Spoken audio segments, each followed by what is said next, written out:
રાજકોટ જિલ્લાના જસદણ અને વિછિયા તાલુકામાં આજે ગ્રામ પંચાયતની ચૂંટણીને લઈ મતદાન યોજાયું છે, જેમાં વરસાદી માહોલ વચ્ચે લોકો મતદાન કરવામાં ભારે ઉત્સાહ વ્યક્ત કરી રહ્યા છે અને લોકો પોતાનો જે કિંમતી મત છે તે પણ મતદાન મથકો પર આપી રહ્યા છે। જસદણ તાલુકામાં 15 ગ્રામ પંચાયતમાં સામાન્ય અને પેટા ચૂંટણી માટે 45 મતદાન મથકો પર મતદાન ચાલી રહ્યું છે, જ્યારે વિછિયા તાલુકામાં 14 ગ્રામ પંચાયતોમાં સામાન્ય અને પેટા ચૂંટણી માટે 36 ગ્રામ પંચાયતોના જે મથકો છે ત્યાં મતદાન ચાલી રહ્યું છે। ત્યારે સવારથી જ મતદાન મથકો પર મતદારોની લાંબી કતારો જોવા મળી છે।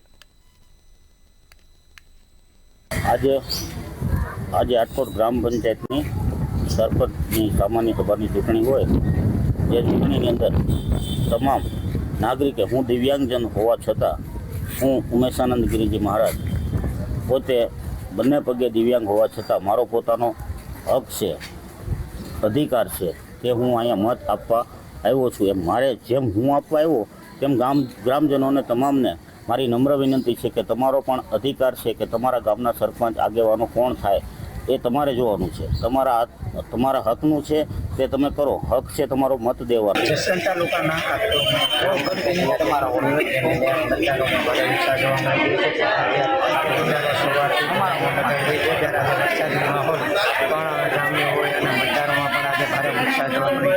ગ્રામ પંચાયત 5 સરપંચ